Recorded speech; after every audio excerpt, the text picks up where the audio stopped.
On today's N is for Networking episode, we take on the following questions from college student Doug, who has given us other questions too for other episodes already. Doug has been here before. What tools or methods do you use for packet analysis, and what do you look for?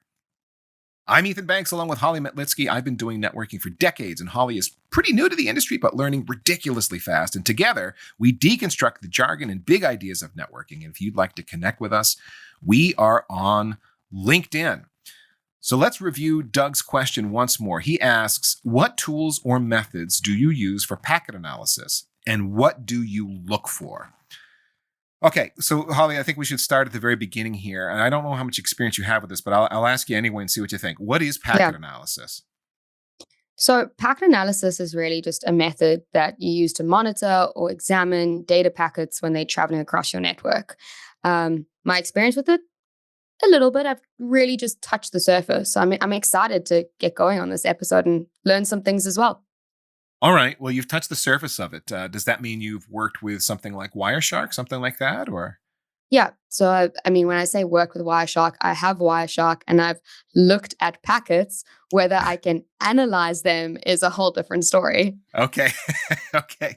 Well, we've mentioned Wireshark. So I think the next thing to address for Doug here are some tools that you can use to perform packet capture. And there's several of them that or there's a couple of them that are free that a lot of people use. Wireshark being the first one. So if you're looking for a free tool that is absolutely excellent and has been in development for, close to 3 decades now, Wireshark is the tool. Back in the day, Wireshark was called Ethereal, if I remember right. And then it changed names for some reason, but it's an open source project that's been used. It was developed out of need because all of us that were networking, we didn't really have a tool except for commercial tools that were super spendy. So there was a company called Network General that made a product called the Sniffer.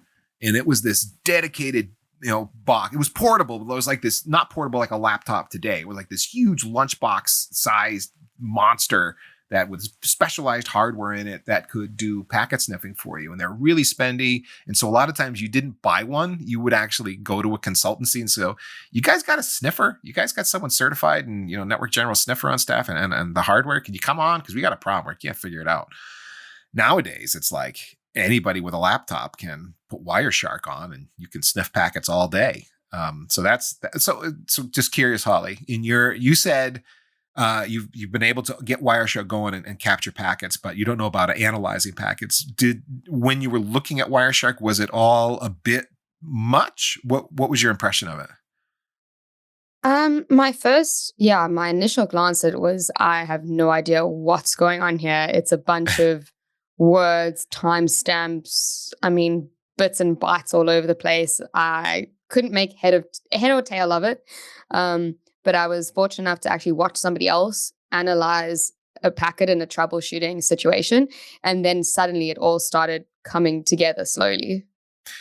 Yeah. And what Wireshark really is, I would describe it as a packet decoder primarily, where it can look at the packets on the wire and know, this is a TCP packet that is headed towards a web server, and I see HTTP things going on in there. Okay, this is HTTP traffic, or this is ICMP traffic. It's a ping that's being sent out. It's an echo request, and I'm getting an echo reply back. It knows how to actually look at the packets, how they're formatted on the wire, and decode them in a way that it can display them to you in the software and break them down. Right down to every bit and byte in that packet. It can break it down and show you exactly what's going on. If you want to see like a raw hex code dump of everything that's going on in that packet, you could look at it that way. You mostly don't want to. You mostly want Wireshark to decode it for you. I think Wireshark gives it to you. It gives it to you like in the bottom right. I think it gives you what the hex desk combination looks like. It exactly does. Yeah, it exactly does that. Of letters and numbers. If you're troubleshooting at that level, you're really digging in hard to figure out a very specific problem because part of that hex dump is a decoding of everything that was on the wire in that packet. And so it could be, I need to know what value was in this bit in this part of the header. And it matters to you because you're debugging at that level. That's very rare. I don't think I've ever done that, ever. But I know you could. If I was a developer writing protocols, maybe I'd need to do something like that. I don't know. Pretty rare that you need to go in that deep. But Wireshark, again, is you're going to be your go-to for most of you that are out there listening.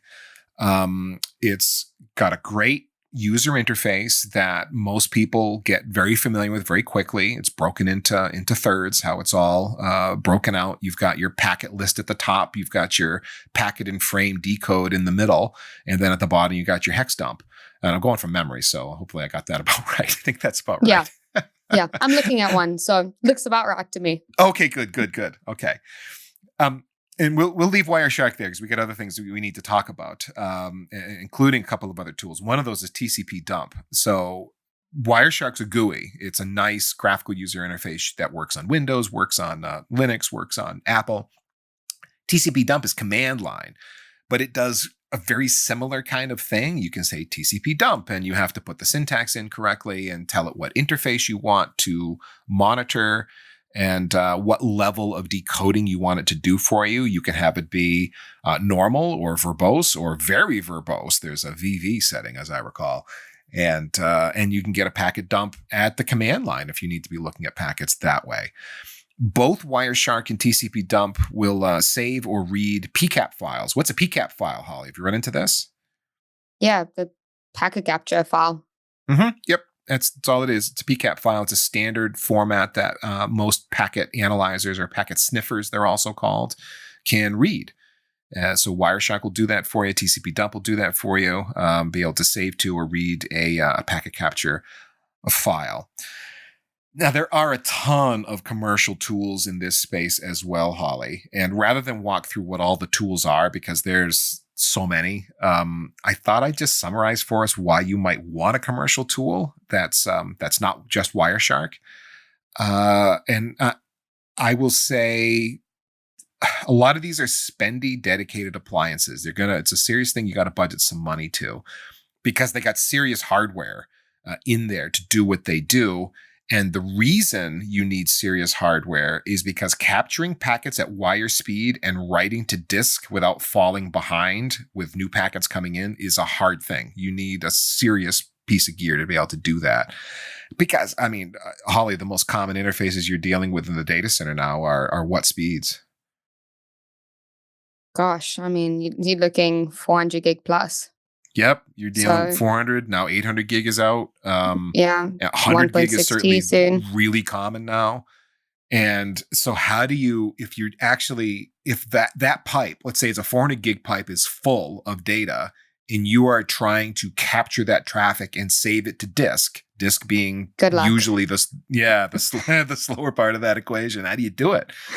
And so there's a lot of specialized devices out there that if you need that, then you're gonna have to pay for a device that can do that, because your laptop will keep up as long as the pipe's not full. Your laptop can keep up for quite a ways, but it's not going to do.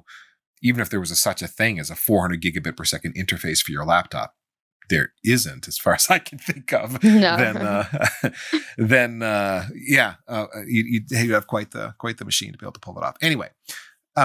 Another thing that these dedicated commercial appliances do, they're going to do some packet analysis for you, as does Wireshark, actually. Wireshark can do things like show me the conversation and build me a ladder, the ladder diagrams that show you the back and forth between each side of the ladder, each point, part of the conversation being a rung in that ladder. It'll do things like that for you. And then lots of other analysis as well that Wireshark can do for you. But these commercial appliances do a lot of that kind of stuff too, for sure. They're quite competent at it. They also give you packet history. So if you I need to know what happened last night at 1 a.m. when the network went down, what happened? You might need history. You can go back and get it. You can share packet captures collaboratively with these systems. So that's kind of a big deal. Hey, Holly, can you look at this packet capture for me? I was just looking at it. I can't figure it out. Will you take a look and see if you can spot something I'm missing? You can share that. It's on the server, and you go and go check it out. And then another useful thing for a dedicated commercial appliance, maybe you want one device that you've got dedicated lines that are plugged into different segments of the network so that you can do a packet capture on this is in my DMZ hanging off of my firewall. This is in my core network. This is in the accounting financial segment, and you run dedicated links all over that to that. And you've got this server that's got a whole bunch of network interfaces, and it's like, think of it as legs of a spider just going all over the network because you've got different things where you might need to capture traffic and do analysis at any point. So, and again, tons of these tools out there. Some of them come from vendors you've heard of. Some of them are like, this is all the company does. They make like awesome packet capture devices and that do analysis, packet sniffers. And so, well, Holly, I just monologued for a while, so we got to get you back in the conversation here. Sorry. I'm listening and learning. It's like I said, not something that is in my wheelhouse of expertise. So, well, here's another question for you then. I know you're new to this stuff, but how do you actually capture traffic on a network switch? I want to see, like, you've got port 1, it's plugged into something. I want to see the traffic that's on port 1. How do I do it? So if I'm correct, I would think, you would use a certain type of device, maybe like something like a switched port analyzer, like you mirror ports, something like that.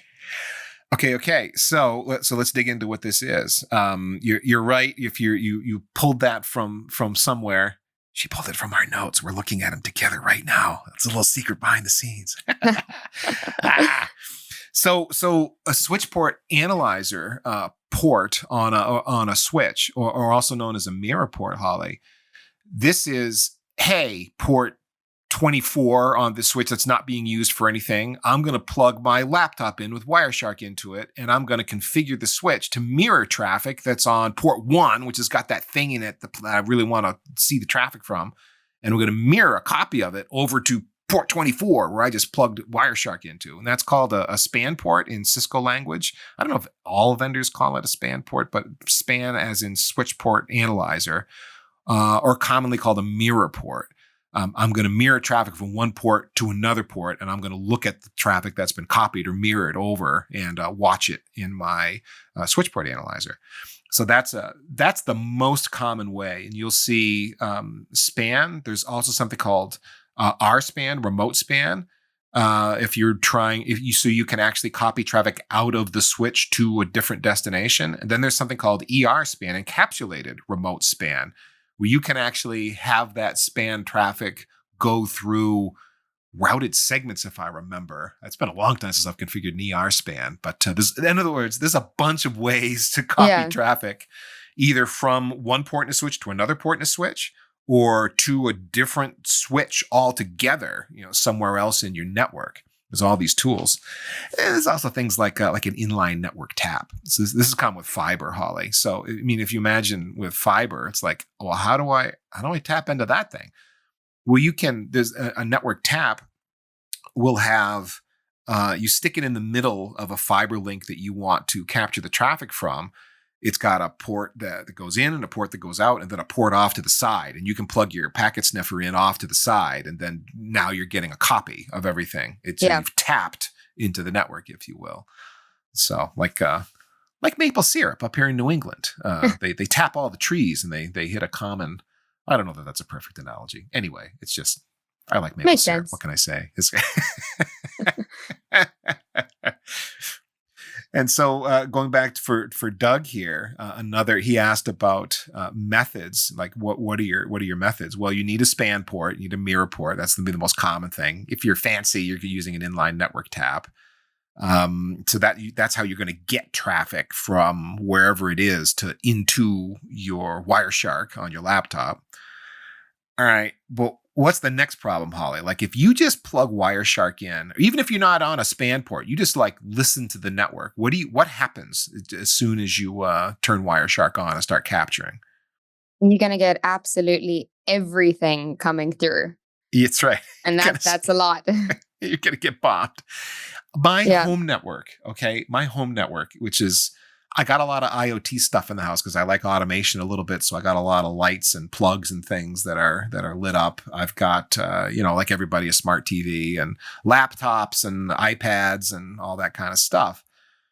If I turn Wireshark on right now, just on the wireless network to listen to traffic, that is, it's absolute madness. It is absolutely crazy how much talking is going on just my home network amongst all these devices here.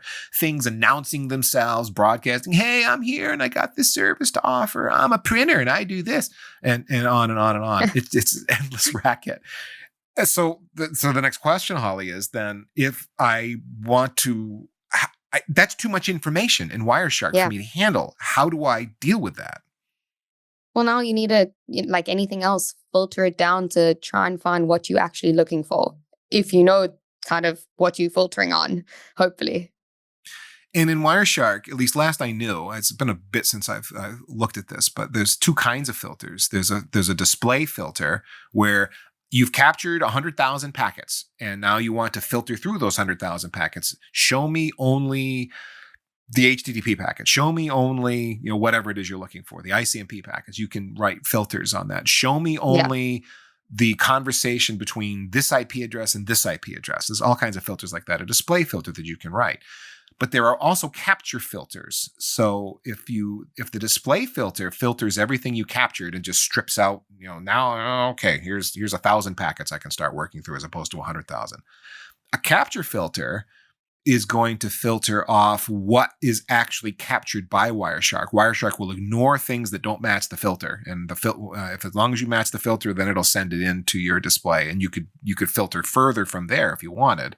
But you could write a capture filter as well that keeps the number of packets Wireshark is capturing down to something more reasonable, which is a pretty common technique in something called visibility fabrics. I don't know if you've run into this one, Holly, but and I know I didn't put it in the notes because it just popped in my head now.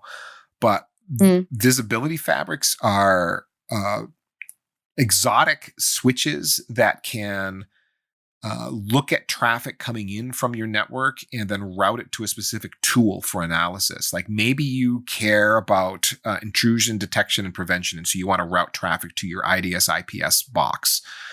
You could take traffic coming into the network, filter it inside this quote unquote visibility box, and then route it over to the IDS IPS, or certain traffic that you want to capture because you had a routing up-down event.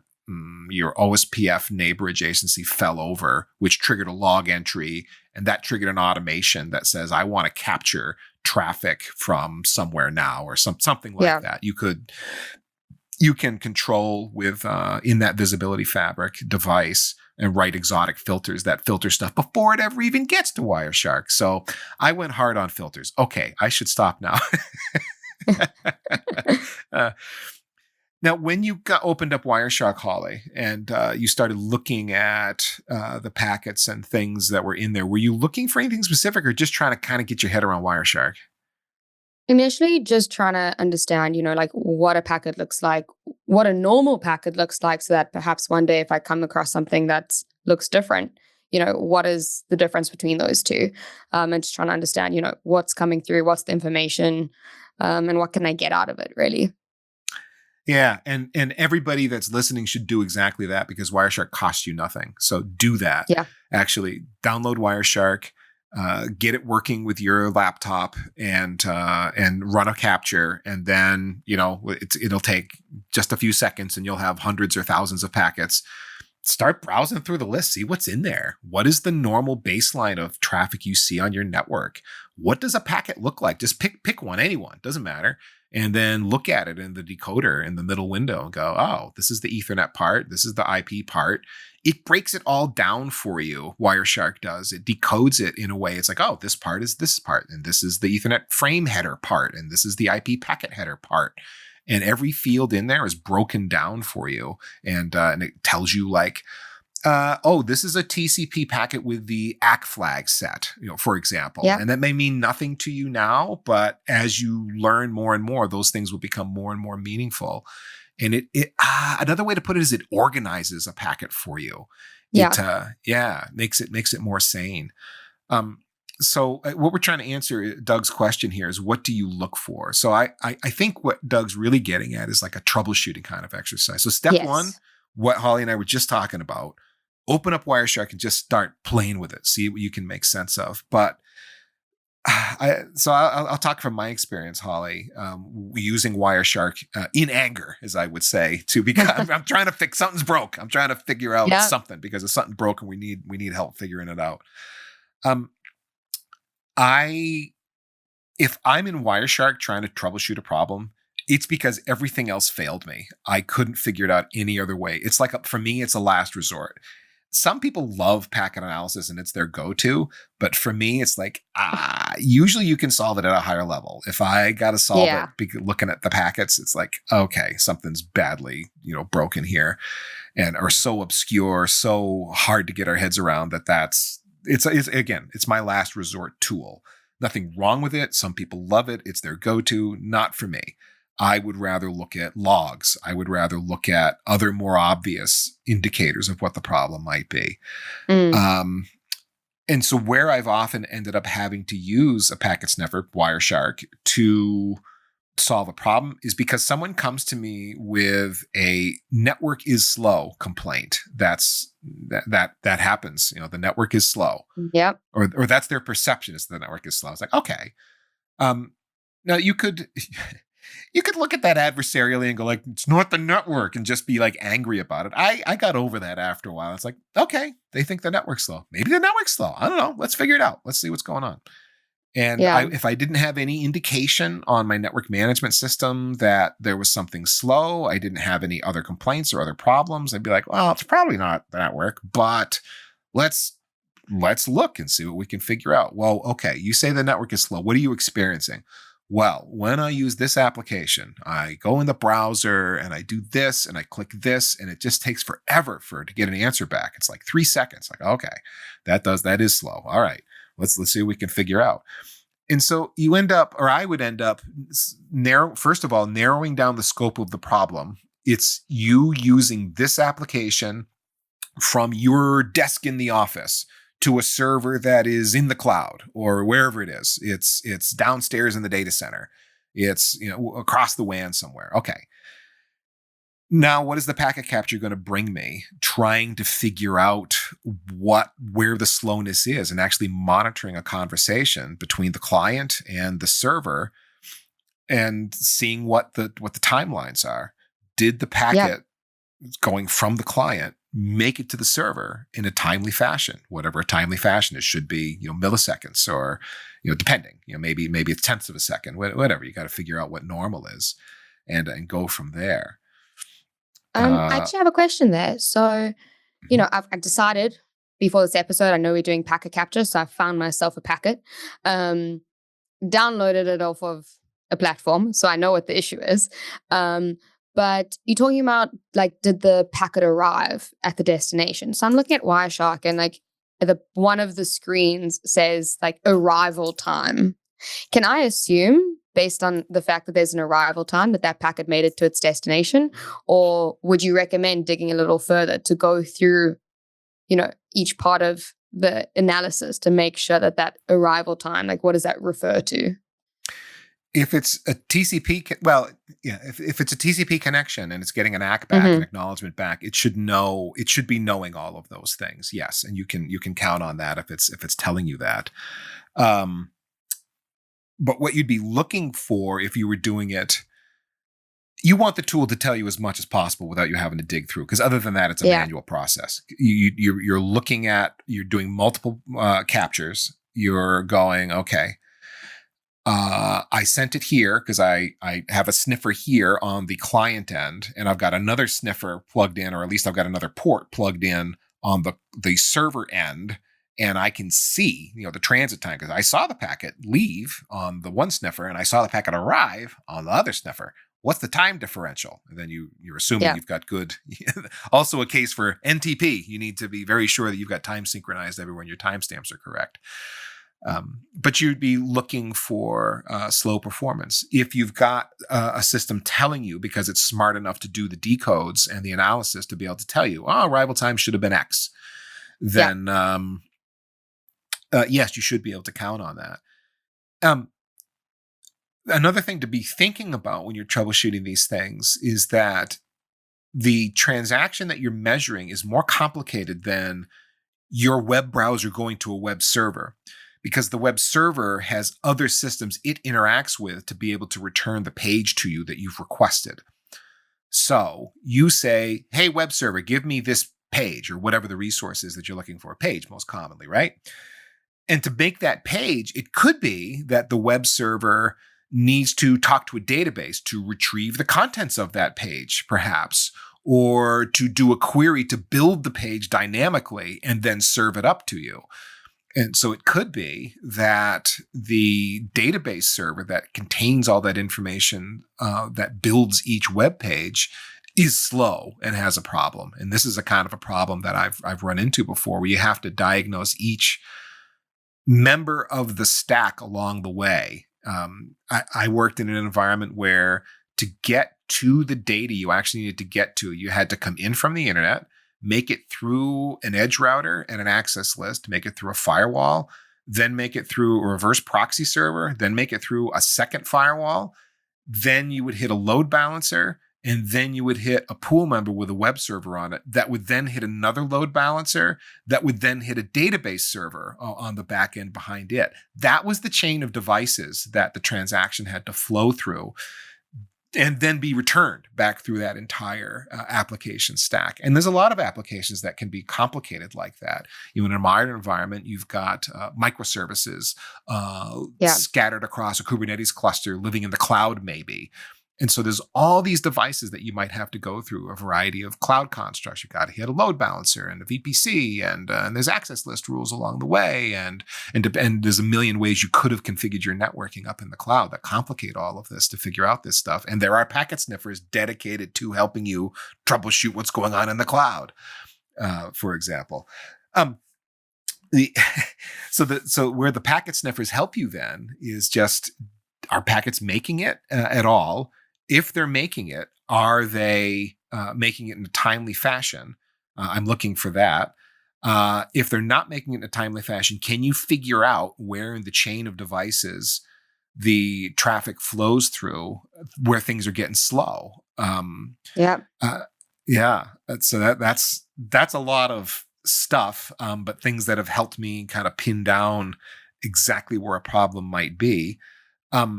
Another thing I'll look for are retransmissions. So TCP is still very commonly used on the internet.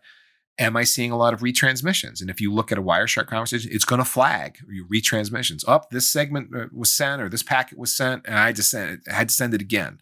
And it will observe that the sender had to send it again, that there was a retransmission there. Yeah, I've got a wireless packet, so it's not quite TCP, but I mean, I can see immediately that there's request response for TLS, EAP over and over again, back and forth, back and forth. I'm like, this is not how it's meant to go. And then obviously eventually it fails. Like, without even seeing the failure, just seeing that retransmission go on and on, something's going wrong. Yes, I'm not fresh on my wireless stuff, but EAP is extended authentication protocol, I remember. And it's if it's TLS EAP, it's an encrypted authentication, like a client that should be authenticating to the access point, if I remember right. And so, if there's a lot of retransmissions there, something's going on. Something's going on. And it would be interesting to figure out what it is. And it could be something that flows through the user experience or not. So that's another thing that can throw you about a lot of these packet captures. You'll see a lot of stuff. It's like, man, that looks terrible. But there's no user impact because, there's a lot of retransmissions, but they happen so fast. And finally, it all went through and it worked. That it's okay, anyway. Yeah. So there's other scenarios that we could get into, but these are the kind of things that I look for, because the scenario most often where I pull out the packet sniffer is the network is slow. So what I'm trying to do is map that user experience of slowness to something I'm seeing in a packet trace and go, okay, the slowness they're experiencing happened where? And in one case, I was able to go back to someone and go, Okay, by the time it got to the database server sitting behind the web server, the database server got it, sat on it for like a half a second before it finally sent a response back to the web server so that the web server could then do its thing. And that's why it's slow, because the database server is just sitting there grinding away. And in that particular case, he was like, it took that long? I'm like, yeah, it was pretty slow. He's like, huh. And we phoned up the database administrator who took a look at the server. He's like, holy crap, there's a disk failing in the drive array in this server. And the whole thing's just, the poor thing was just crunching itself to death trying to, it was a drive array where you could lose a drive and still keep going, but it was a RAID array where you can do math to figure out, oh, that dead drive, using math, I can figure out what should have been on that drive that's dead, but it really slows things down a lot when it has to do that. So you're just going slow. It's like dragging an anchor behind the car. And he's like, oh, wow, okay, let's get a new drive in there and get that array rebuilt. And then the problem went away later on. There's stuff like that happens all the time.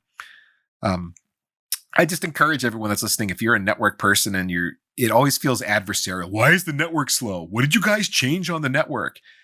Just be chill and go like, we didn't change anything, but let's figure it out. I'm not sure what the problem is, but let's dig into it together and see what we can make the person who comes to you with the request your friend.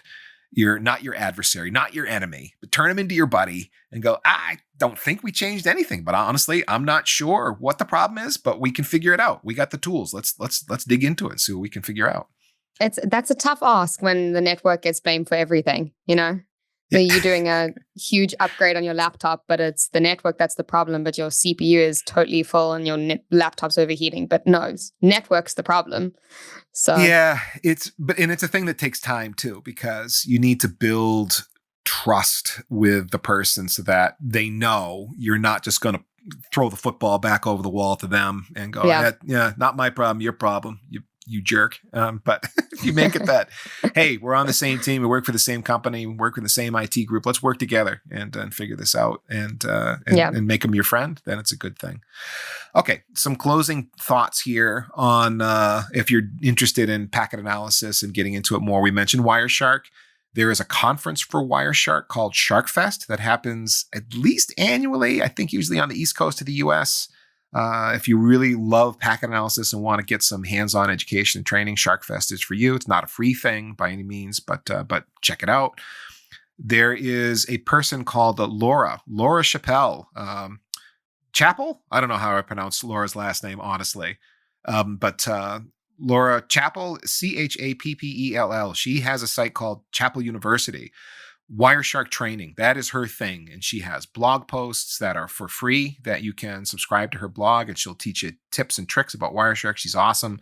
And of course, if you do want to take advantage of her training, she's got a bunch of courses available. And then Packet Pushers, packetpushers.net. That's the network that you are listening to right now to hear N is for networking. Packetpushers.net has lots of free content about Wireshark. Just do a search for Wireshark and see what comes up. There's tons of articles that have popped up, podcasts that we've recorded way back in the catalog. We even recorded a show with Gerald Combs, who was one of the original creators of Wireshark. And we chatted with him. That goes back a decade or more. It's still a great conversation. One of the most popular shows we ever recorded. Well, okay, Holly, we've another not short episode, and so whatever. I guess we'll figure it out. we will. We will figure it out. And to you out there listening, we hope you enjoy the episode. Thank you for listening to N is for Networking. And if you have another question that Holly and I can answer for you, would you send it to us, packetpushers.net/follow-up, and we will add your question to our topic list.